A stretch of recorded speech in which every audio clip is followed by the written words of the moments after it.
Welcome to the show. Welcome to the show. This is Talk Real Solutions.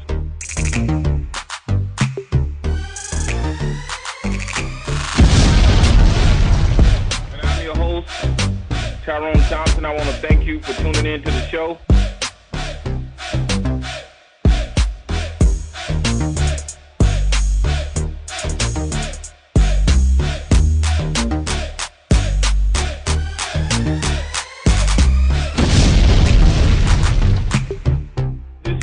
Real Solutions. And I'm your host, Tyrone Thompson. I want to thank you for tuning in to the show. Today is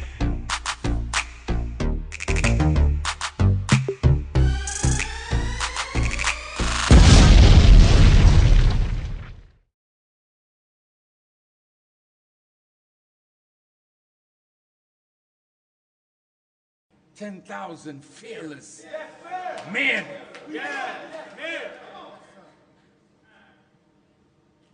Who say death is sweeter than continued life under tyranny.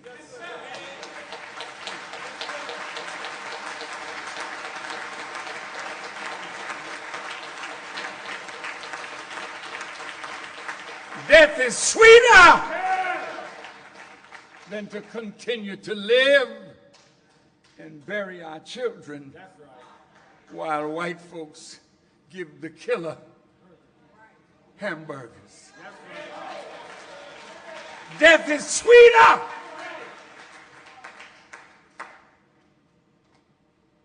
than watching us slaughter each other to the joy of a 400-year-old enemy. Death is sweeter. The Quran teaches persecution is worse than slaughter. Then it says retaliation is prescribed in matters of the slain.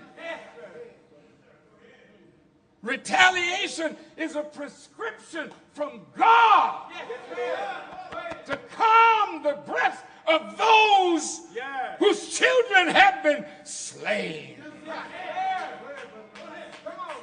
So if the federal government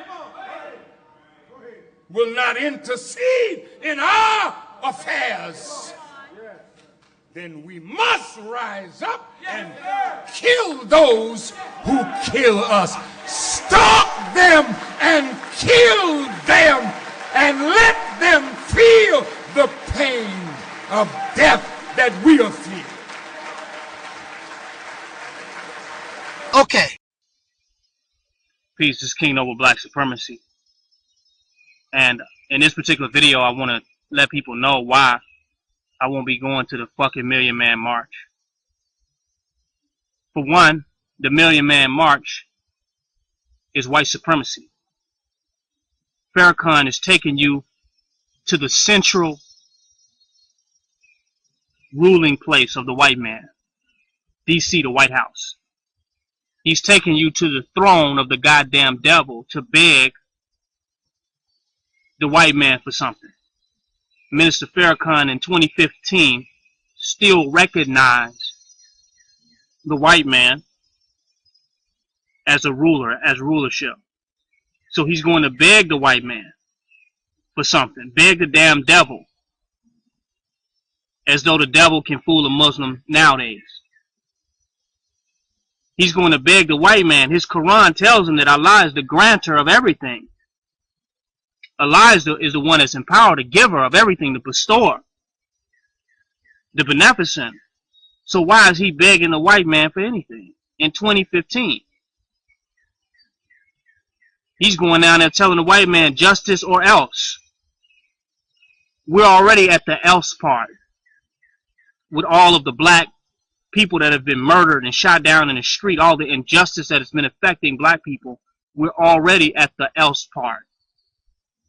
We know what the white man is going to do. He's going to do what he's been doing. So I'm not going all the way to DC to support the economy of the central ruling place of white supremacy in the world. The throne of global white supremacy is in DC. And he's trying to mobilize black people to this particular place in order to have a march or a rally to beg somebody who has a history of not giving us anything and taking and taking and taking and being destructive. Now, if the Million Man March anniversary was on our own land, then I would go. If he just found some vacant land that was just wide open and said, you know what, I'm going to mobilize 1 million men to this land. And when we get there, every man there is going to make a commitment to building something, to using their skills and their ability to establish something, whether it's farming, gardening, construction. They're going to make a commitment, and they're going to work together with other men and begin to build that day, to begin to construct our own city, our own nation, our own empire, our own jurisdiction, our own municipality, our own government. He had the money. He's been asking us for the money for the economic plan. Where's the damn land at? We should be going to that land and building our own community and society that the Honorable Elijah Muhammad talked about. We cannot continue to beg the white man for anything. So I'm not going down there to support capitalism through the buses, through the planes, buying gas, restaurants, hotels. I'm not going to support the white man's industry and make DC rich to go down there and get nothing accomplished. Because true accomplishment lies in our hands. It's not in the white man's hand. It's time for us to do, to act out, to create, and to manifest. Fuck the white man. Fuck DC. So I'm not going down there to tell the white man justice for else. I can do a YouTube video to say that. Farrakhan could say that on a damn video.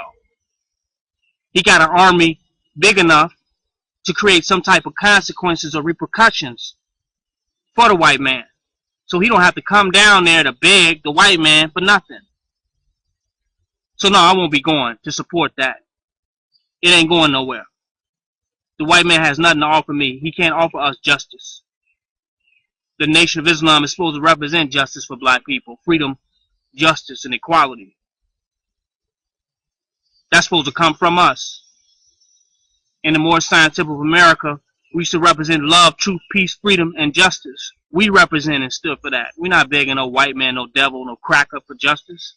In 2015, we are the justice.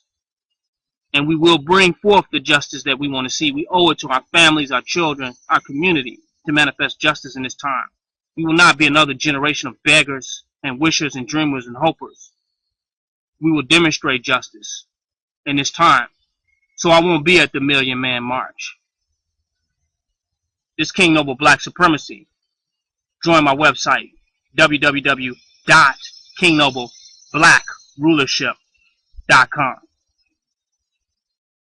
Black World family, Breaking Brown family, and I just want to say that one of the people that I rarely, if ever, criticize is Minister Louis Farrakhan. And there is a reason for that. I rarely criticize Farrakhan because he has so many adherents who are so, sort of so militantly in his corner that is really, as far as I'm concerned, mostly a losing battle, because of no matter what you say, a Nation of Islam, loving person who loves Farrakhan isn't really going to change their minds. But I saw something that came across my Facebook feed earlier today, early last night, as a matter of fact, and I had to say something. I mean, I hear Farrakhan has this justice or else thing going on. I guess it is a marketing ploy to sort of sell, Million Man March Part 2. And let me just say something, black people. I understand that one of the only things that this country, that the Western dominating forces respect is wealth and violence. That's what we are. Those are the two valuable products, wealth and violence. I get that. But let me just say, when you start telling black people justice or else, you're really putting black people in a lot of danger. When you think about the National Guard, the military, the militia, these oath keepers, everyone else, you think about, what are we, 13, 14% of the population? What I am saying is that this thing Farrakhan is doing, in the sense of we need 10,000 men who would rather be dead than to continue to see their babies in the streets or whatever. I'm telling you, this is some of the most potentially damaging, race war encouraging stuff I've seen in a while. And what I'm saying is that, if you start a race war, first of all, black people, we gonna lose. There is no way around that. This is, and let's be honest, even with what's happening, black people in America are probably better off than black people in a lot of other countries.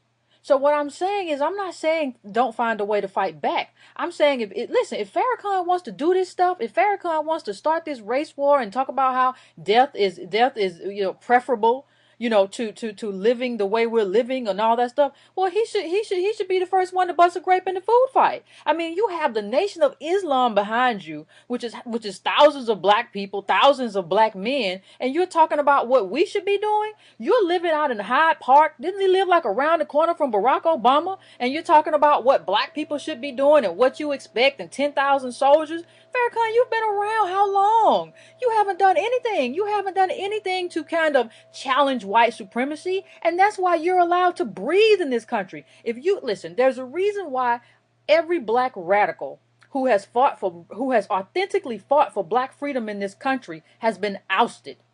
He is gone. He is no more. We have where's Assata Shakur right now? She's in Cuba in hiding. Where is Fred Hampton? Where are all the Black Panthers? If you are a serious threat to white supremacy in this country, you are not allowed to breathe freely. You are not allowed to live lavishly in Chicago, on the dollars of your Nation of Islam members. That's not allowed to happen. So this idea that because Farrakhan is calling for a race war, it is very dangerous. Let me tell you the other reason it's dangerous.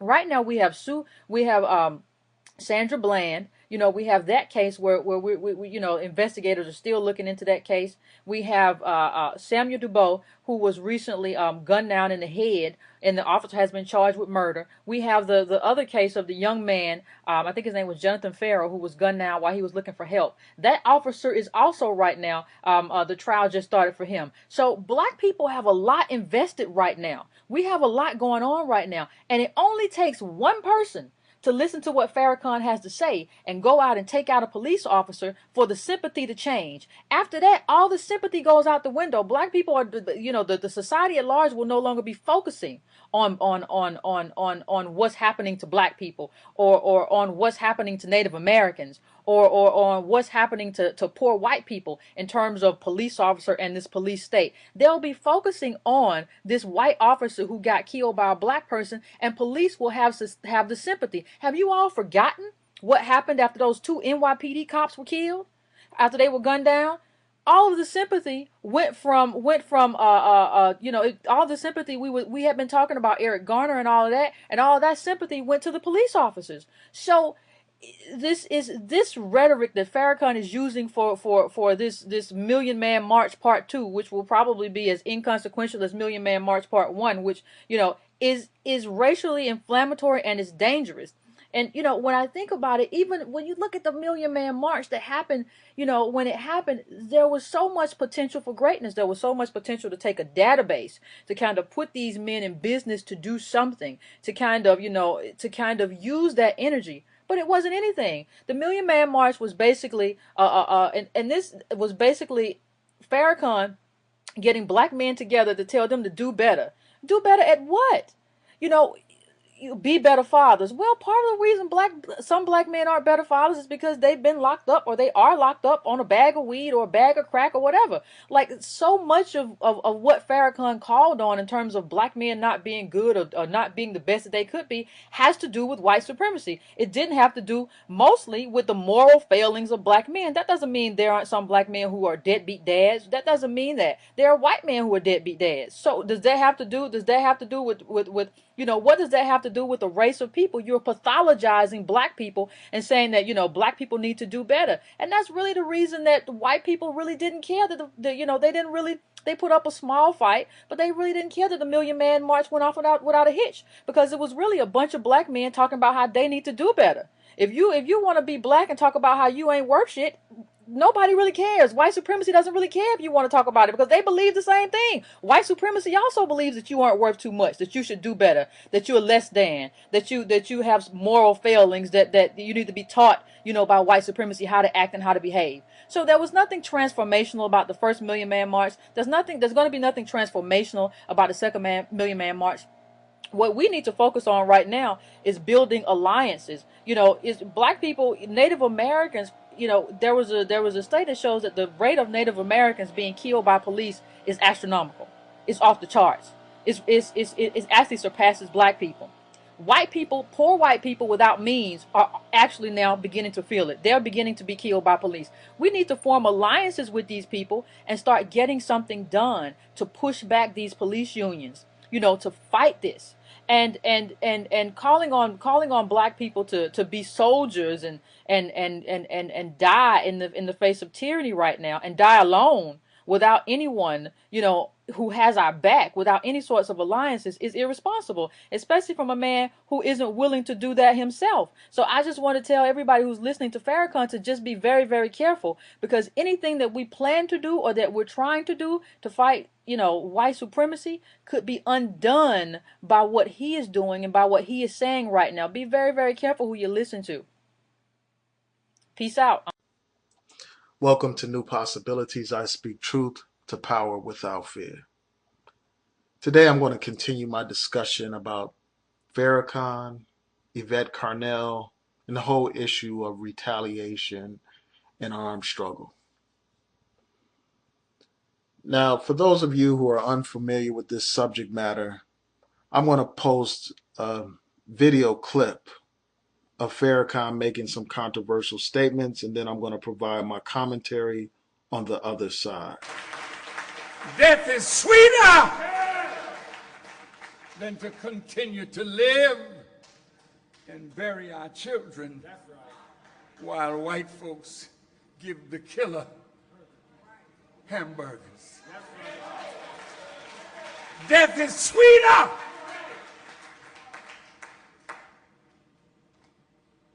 than watching us slaughter each other to the joy of a 400-year-old enemy. Death is sweeter.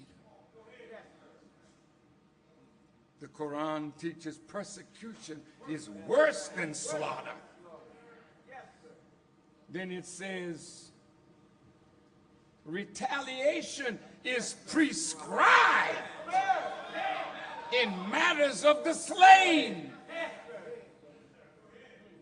Retaliation is a prescription from God to calm the breath of those whose children have been slain. So if the federal government will not intercede in our affairs, then we must rise up and kill those who kill us. Stop them and kill them and let them feel the pain of death that we are feeling.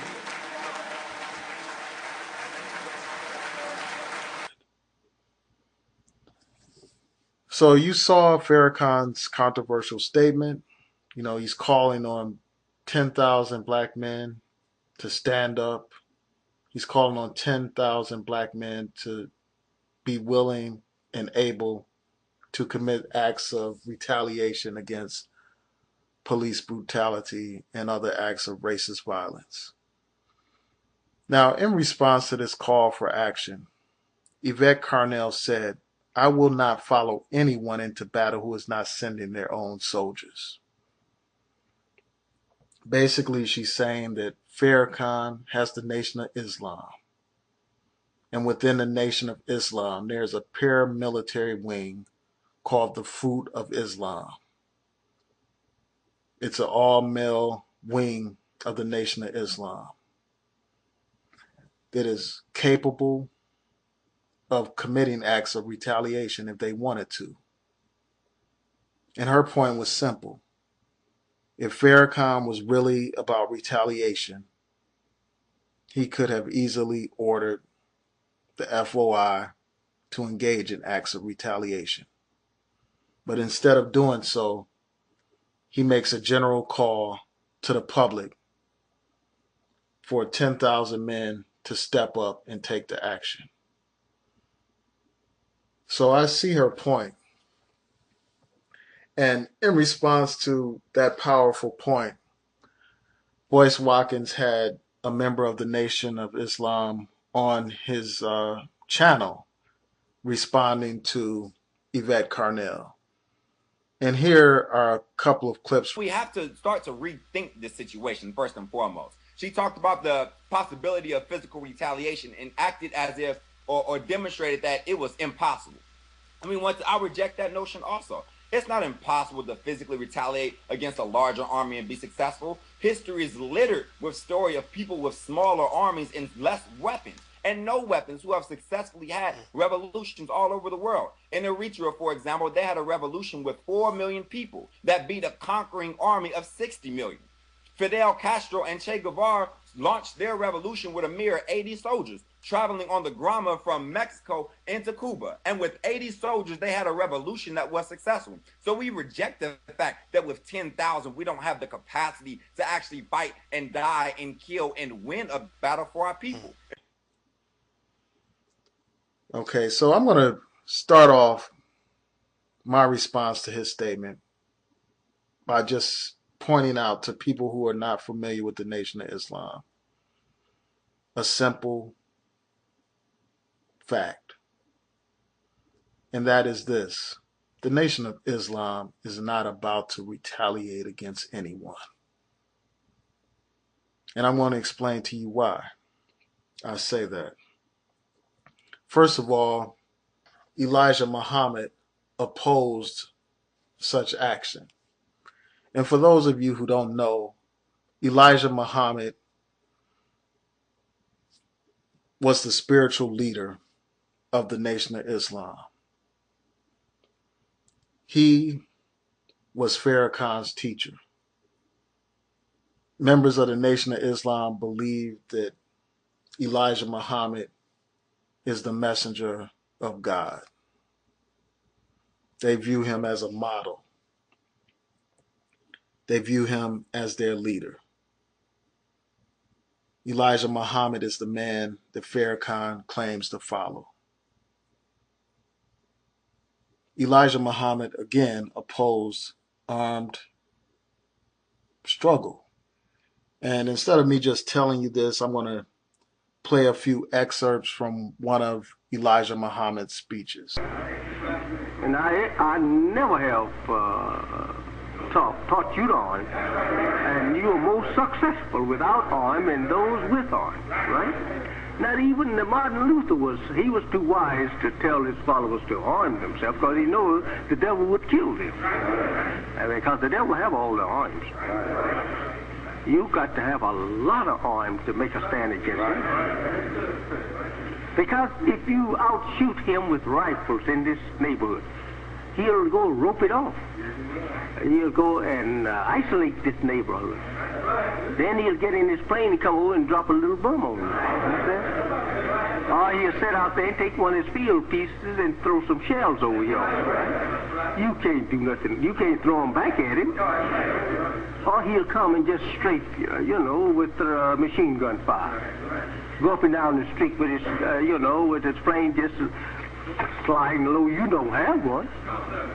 Just strafe you all up and down the street. Daring you to come out, and then after a while you cry out for some food. He's the only one selling you food. You don't have no food stowed away. Now how in the world you gonna find out people like that? When they feed, you got to eat their food. You got to wear their clothes. You got to, you know, stay under their shelter. How can you fight them with their arms? Okay, so there you have it. You have the leader of the nation, one of the founders of the Nation of Islam, clearly pointing out how the Nation of Islam opposes armed struggle. And if I'm not mistaken, Farrakhan is giving similar speeches echoing the same sentiment. Not only that, not only has the leader of the Nation of Islam, you know, condemned the idea of African Americans engaging in an armed struggle against the state, the Nation of Islam has no track record of retaliation. Even in the face of brutality. And that was one of the points that the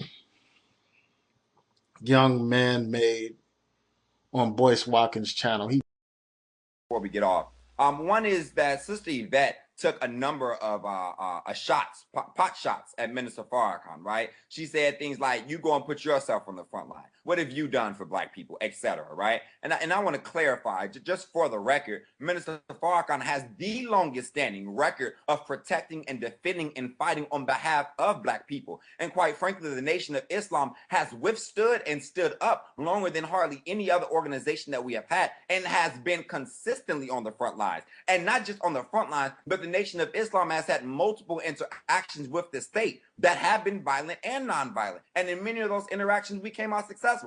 Basically said, well, the Nation of Islam stands up to the police, that the Nation of Islam has a history of being on the front lines, dealing with police brutality.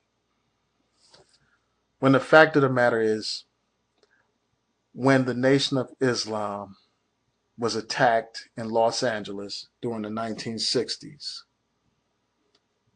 one member was killed, another member was paralyzed, and several others were shot by the police. When that happened, the Nation of Islam did nothing in retaliation.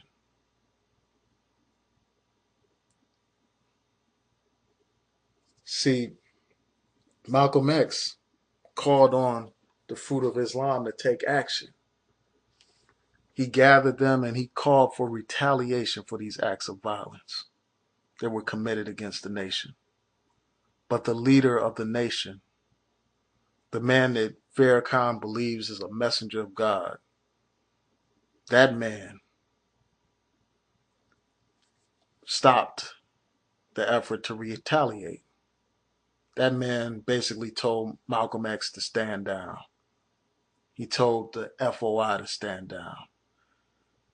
The Nation of Islam does not have a record of retaliating against the police or against white racists, period. So it is clear that they do not intend to retaliate. And instead of me just going on and on telling you my opinion, let's listen to what Malcolm X had to say about this issue. When a Muslim is attacked, and you'll find this to be the pattern, when the Muslims were attacked in Monroe, Louisiana, Elijah Muhammad gave no signal to anybody across the nation to come to the defense of their brothers. When our brothers were attacked in Los Angeles, again Elijah Muhammad gave no signal to anybody to come to the defense of those brothers. never have the Muslims anywhere in the country gotten any kind of instruction from the national office or headquarters on how to defend themselves when they are attacked by outsiders. The only times the Muslims have ever been given any instructions to commit violence is when that violence is directed against a fellow Muslim. His followers are violent against Negroes. Against Negroes? Yes, his followers will go out and attack another Negro, like they will attack me, or they will brutalize a fellow Muslim who breaks the law. But you don't find those same followers going out and becoming involved in the Negro struggle in any way whatsoever. Now, the violence that he accuses me of is my tendency to want to participate in the struggle of the Negro at all levels. This is what he calls violence. They're not about to retaliate against the police. They're not about to retaliate against white racists. They are not going to retaliate against anyone. If they were really about retaliation, they would have retaliated against those police in Los Angeles decades ago. If they were really about retaliation, they would have retaliated against George Zimmerman, who's walking around free as a bird, who's basically been turned into a celebrity. You know, he's signing autographs. If they were really about their life, he wouldn't be breathing right now. If they were really about their life, Darren Wilson wouldn't be walking around here doing interviews in magazines. So they're not about their life. And if they're not about their life, why should anybody take heed to Farrakhan's call for retaliation? Again, as Yvette Carnell said, I will not follow anyone into battle who is not sending their own soldiers. It is irresponsible to encourage people to engage in acts that you are unwilling to engage in yourself. Yvette Carnell made another point that I will reiterate, and that's this. When those soldiers step up to take action, where will the nation be? Will they bail them out of jail? When they're killed by the police, will the nation be there for the families? Did you just listen to what Minister Louis Farrakhan had to say? That's right. The spy, the agent, the hater, whatever you want to call me, I'm back. I'm going to keep talking because you can say whatever you want to and call me any childish name that you can come up with, but when it's all said and done, you can't handle the truth of your situation. Because instead of marching to Washington talking about justice or else, and you ain't gonna bust a grape, you really need to stop playing games with racists. Enough is enough. You need to end this right now. The buck stops here. So we are listening to Louis Farrakhan, and it seems as though he's talking mighty tough. But as I'm listening to what he's saying, he's very, very careful. He's talking bad. He's talking tough to the government or whatever. And for some of y'all, y'all real impressed. But for me, I'm listening to what he's saying, and he's very careful not to cross that line. What is the line that Brother Lewis don't want to cross? He don't want to cross that line to be declared in the eyes of the government a domestic terrorist. Because if he is viewed by the American government as a domestic terrorist, he knows he got some problems. And they don't care whether you're 80 years old or 8 years old, they're going to deal with you. So what Lewis says is that God, not him, but God is going to do this and God going to do that and blah, blah, blah. But it's been over 400 years. And black people, we who are the descendants of slaves born in America, we have been crying to God, Allah, Jesus, whatever God we can get our hands on. We've been crying to God for 400 years, as long as we have been here, and God ain't done squat. That's a fact, as King Noble says. That's a fact. It says in religious teaching that if you take one step, God will take two. If you can take one step and you can do the job yourself, what you need God for? And we have been taking steps. We have been marching, protesting, voting. We've been doing everything that we could do, taking these steps, and God has yet to do anything for us. Because you're praying and waiting on the wrong God, and the God that you're waiting on is the racists themselves. That's the only God that can answer your prayer, and they have no intent to do nothing except what they have been doing for the last 400 years. History verifies that, not what I have to say. Because in my generation, let alone this generation, shouldn't have to be dealing with this stuff no more. Y'all need to stop playing games with racists. So, this is the 20th anniversary of the Million Man March. The first Million Man March was in 1995. You following Louis Farrakhan, articulate, charismatic, great orator, probably a beautiful person. I don't know, really. But when it's all said and done, this has nothing to do with him as a person. This has something to do with his leadership abilities and what has been the result. Since 1995, what has his own organization, how has it progressed? Considering the millions of dollars that have passed through the hands of Louis Farrakhan and the Nation of Islam, they have nothing compared to that type of money. Nothing. A little farm here, a little restaurant there, nothing compared to the money we have given them. I said we because I have too. To continue to support this march is a waste of money. Look, you messed up the first time. Why you don't give a person that has yet to prove himself, except beautiful speeches, you will continue to support this insanity? It's not doing you anything. It's not doing you no good at all. There's no benefit.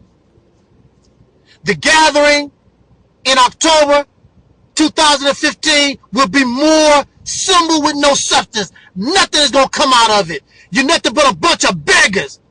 Somebody told me that they are brave to go to Washington. What is so brave? The military not waiting to shoot you down the street. Ain't no dogs. You don't expect no dogs to bite you. What's so brave about it? And my question is, why do the racists tolerate a Million Man March when during slavery they did not tolerate 3 slaves getting together, let alone 3 million slaves getting together? It is because it is of no threat. You are no threat to them. Here is Minister Louis Farrakhan. Back in the day, he made mockery of Dr. King because Dr. King led all these marches. He made mockery of voting. So now Louis Farrakhan, he votes and now he marches. What does that tell us? Is that Elijah Muhammad? Is that Elijah Muhammad's teaching? Is that what Elijah Muhammad done? Or the Black Panthers? Or Marcus Garvey? No. Leading you to what? Leading you where you going. I'll tell you where you're going. You're going to eternal, as they say in religious teaching, eternal damnation. There is no benefit to all of this. Symbol without substance. Nothing is going to happen. Because racists ain't impressed by marches. They don't care nothing about that stuff. Cry, get it out your system, and be done. They don't care about you crying like a baby. Well, what you got? I'll tell you what I got. problem is you're not going to support whatever I bring up. You wouldn't support it anyway. Because you all in la-la land. You love entertainment. You love swimming without substance. Especially if you know it's going to make you really sacrifice and suffer. And perhaps even die. Because that's what happens to people when they're trying to be free. We will see what you're going to do. Justice or else what? You can support myself. I can't do any worse than what Lewis has done with all these millions of dollars within the last few years. You got babies dying, women dying, black men are dying in the streets. Y'all really need to stop playing games, and if you want to march, then don't march out in the streets. You march on the internet and you march outside social media and you come together and you march like any other soldier. And you get ready for battle. Time for talking and playing games with racists is over if you truly want freedom, justice, and equality. Separation and war. That's the only thing that you should be talking about. That's it. Anything other than that, voting and education and businesses and all this other crap, y'all really need to stop playing games with racists. I watched both her videos. And there were some things that were concerning in the way that she framed Justice or Else, as well as the way that she framed Minister Farrakhan. First and foremost, she framed it as Minister Farrakhan inciting a race war.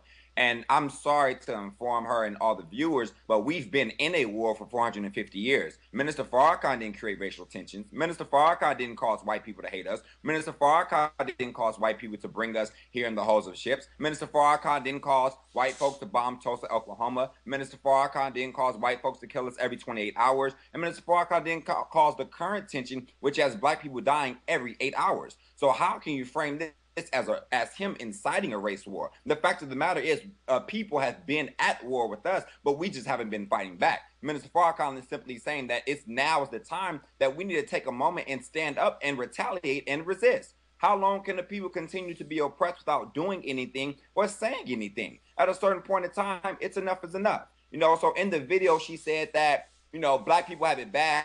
There's people in other parts of the world that have it worse. I'm sorry, I reject that notion.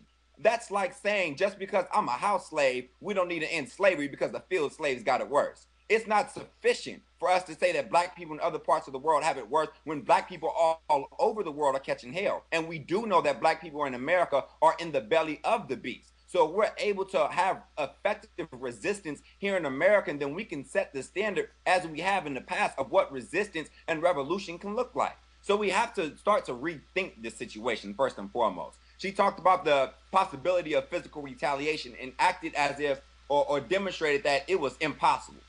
I mean, I reject that notion also. It's not impossible to physically retaliate against a larger army and be successful. History is littered with story of people with smaller armies and less weapons and no weapons who have successfully had revolutions all over the world. In Eritrea, for example, they had a revolution with 4 million people that beat a conquering army of 60 million. Fidel Castro and Che Guevara launched their revolution with a mere 80 soldiers, traveling on the Grama from Mexico into Cuba. And with 80 soldiers, they had a revolution that was successful. So we reject the fact that with 10,000, we don't have the capacity to actually fight and die and kill and win a battle for our people. And more importantly, as a young man of 22, I never grew up believing that I had this magical ability to live to 60 and 65. Most of my peers are locked up or dead before the age of 25. So we're dying at this age and at this rate. Why not die fighting for something that my children or my unborn children or future generations can be appreciative of? Why wait until I'm 60 and 65 and 70, ain't done a damn thing with my life, and now I'm going to die cold, sleep, doing nothing, and my people continue to live in oppression? I can say personally, I am willing to give my life. I am more than willing to give my life because our people have been dying for too long. Too many of our ancestors are counting on us to do something that is radically different. And to be honest, Sister Yvette didn't even offer an alternative option. We're dying at rates literally unbelievable, and we don't even have the gall to give another option. Yet we want to say retaliation is not prescribed. We're speaking from a spiritual perspective, but also from a political perspective. And as she mentioned, white America only respects two things: money and violence. And Minister Farrakhan gave two solutions: an economic boycott, and we must be willing to retaliate. And so how can you say that and in the same breath not only have a tirade against Minister Farrakhan, but in the same breath say that what he is saying is not a feasible reality? People all over the world have created revolutions with lesser numbers. Who are we? What kind of courage do we have to say that we don't have that same capacity here in America? Now, the bulk of her argument, she was saying that Minister Farrakhan has not offered a clear plan. Now, I have to say, as someone who studies military history, I have never in my life heard of a military general outlining a clear plan, right, in front of millions of people. I've never seen a military general give a military strategy on YouTube. What kind of sense would that make? But what we do know, as you mentioned, is Minister Farrakhan has a track record of clear plans, first. Secondly, Fidel and Che, during the Cuban Revolution, they would give radio broadcasts on a weekly basis. But when they gave these radio broadcasts, these broadcasts want to tell everybody, okay, here's how we're going to attack. Here's how many soldiers we have. Here's brother soldiers are going to meet up, and here's how we're going to, fight the enemy.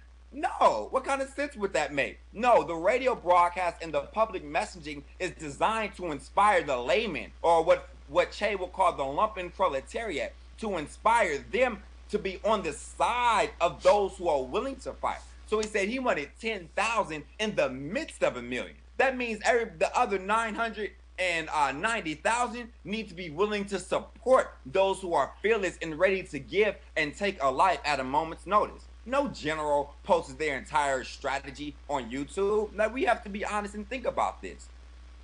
Now, most importantly, the fact of the matter is he is right.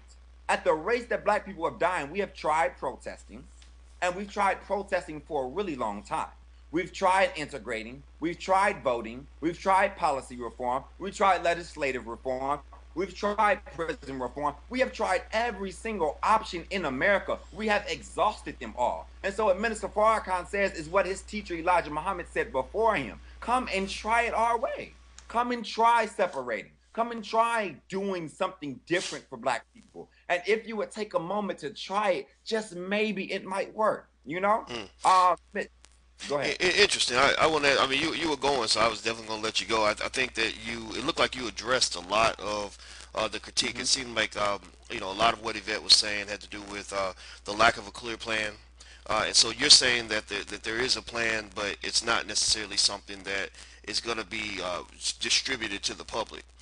Now, what about what Yvette said in terms of she said that she said, look, if I'm some kid who's not in the nation and I hear this speech and I just say, okay, I've been given the order, I'm gonna go out here and I'm gonna go and find a cop, and I'm gonna respond to what this cop might have done to somebody else or done to somebody I care about. She said, look, the nation isn't, are they going to come and bail this person out? Are they going to come and, what are they going to do to help this person out? And so what would you say to something like that in terms of her concern that you might incite young people to do things that could put them in immediate harm's way? Can you respond to that a little bit? Yeah, absolutely. Well, first and foremost, it's important to know that even in the quote Minister Farrakhan said, he said, if the federal government does not do the job of providing justice. That's a clause, right? That's an option, right? That means the federal government has the option of providing for us justice. So he didn't tell straight up, okay, you're young, you're black, you're ready, go and shoot X person or Y. That's not what he said. He said, if the federal government, right? And that's the first thing that we need to acknowledge, right? Now, if she has no hope that the federal government would do something different, right? And the federal government continues to demonstrate that it will do nothing different, then we can come back to the table and talk to Minister Farrakhan and ask, well, what is it exactly that you would like for us to do? Because the fact of the matter is he didn't give an order. She is right. He does have soldiers. And if he gave the order, us as soldiers would execute the order straight up, straight down. But he did not give an order. And that needs to be made very clear because it's what you call a straw man argument. She's saying that he ordered something that he did not order. And that's a problem. Interesting. Okay, so what you're saying is, and I think it is an important point. You're saying that the minister says that he's looking for 10,000 among the million. He's looking for people to side with the efforts to retaliate against the violence, which it seems logical, right? I mean, somebody's attacking you and hurting you. You don't just let them kick you upside the head. Um, but he didn't go as far as actually ordering anybody to do anything right at that particular moment. Is that what you're basically saying? Absolutely. Absolutely. And comparatively, he did give an order or an instruction or a request directly. He said that for Black Friday, we should not spend our money inside of their stores. That was a directive, right? So I would not be spending money on Black Friday. But so it's important to actually look at what he said and not to set up this kind of straw man argument, which is really covering something else is what it seems, right? The other thing I do want to point out is that she talked about toward the end of the video that by doing this, we're deterring, right, the white sympathy that's out there. And quite frankly, I'm dumbfounded because I don't know where this white sympathy is. Is the white sympathy there with the police officers who turned their back on Mayor de Blasio? Was the white sympathy there with the 3/4 of or less than 20% of white people who feel that police actions are doing too much? Is the white sympathy there when cops just yesterday did a fake memorial of Michael Brown mocking him? Was the white sympathy there when 1 in 10 white folks say that racism is an issue? They know it's an issue, but they won't take any meaningful action against it. Where has this white sympathy been? I think we have 450 years of knowing from firsthand experience that white sympathy is not an effective response to white racism, quite frankly. And that needs to be very, very clear.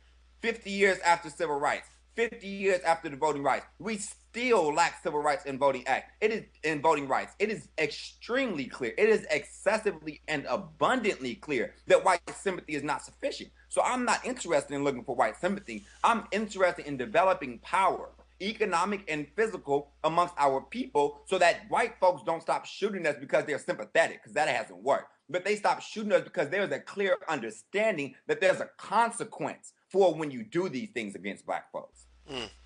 Well, you know what, man? You have laid out, I think, a great argument, and I'm excited about people getting a chance to hear this other perspective as well. Because you know how I love Yvette Carnell, and I'm glad she speaks her mind. But I also have a lot of respect for you, and I'm glad you speak your mind as well, because I think that this is the kind of conversation that needs to happen in the community. And I'm actually meeting with the minister in a couple of days, so this is added to my perspective as well. So I look forward to hearing from him if he has something to say on this. And I think you have represented yourself very well. If anybody had any doubts about you being a 22-year-old, I hope those doubts have been assuaged, because you made a great argument. Thank you. If I may, I want to make just 2 more points before we get off.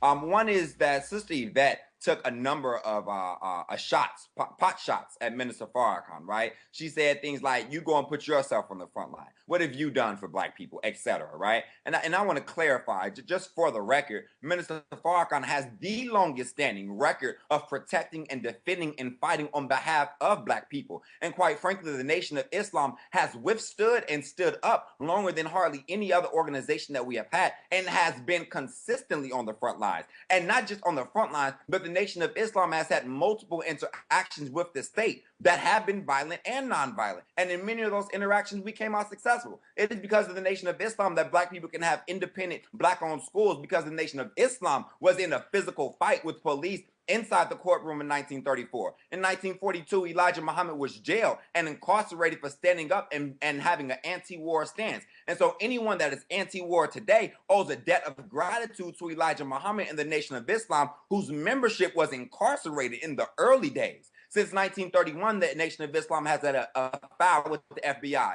In the 1960s, countless Muslims were attacked by local and state police departments. In 1972, Minister Farrakhan himself was attacked inside of the mosque inside of New York City. And the police attacked the mosque, and the FOI whooped the police, because we believe in fighting back against those who fight us. And not only did the FOI whoop police, the police officers were not even able to get outside of the building because the local Harlem community came and supported Minister Farrakhan and the Nation of Islam. So this idea that Farrakhan doesn't have a record of actually being on the front lines. During the Merry Man March, Minister Farrakhan refused to have an escape route just in case the enemy did something against us. All over the Nation of Islam's history, we've had consistent battles with the state. For example, she said he's not a threat to white supremacy. The U.S. Senate said unanimously 95-0 that it had a censure on Minister Farrakhan in the 1980s. He's not a threat to white supremacy. I think we need to reevaluate our perceptions of our leadership. And I think we need to reevaluate what is and is not success. The Nation of Islam has had farmland for decades. The Nation of Islam has its own schools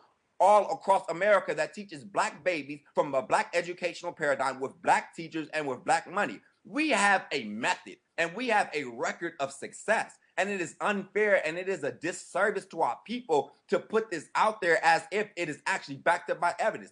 Even here locally in Oakland, California, it was ministers in the Nation of Islam that spearheaded the Oscar Grant movement, which got the only police officer in the state of California ever to be charged for the murder of a black person while on duty and caused him to be arrested and caused him to be charged with manslaughter. That was the work largely of ministers in the Nation of Islam. Even in a current context in Ferguson and in Baltimore, it was the fruit of Islam, the men of the Nation of Islam who were on the front line securing and making sure that our people could be safe. So this idea that the Nation of Islam is just this side group that doesn't do any work, this side group that doesn't actually put in work, it's a false, it's a myth.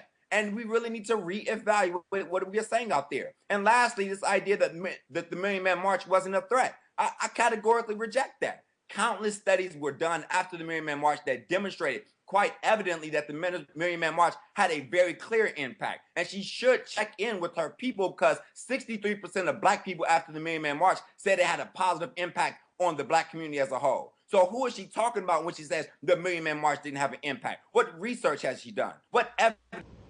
This peaceful coexistence with the murder of our people has to stop. It is all right for us to march against injustice, but the time may soon come, or maybe has come, for us to retaliate for injustice.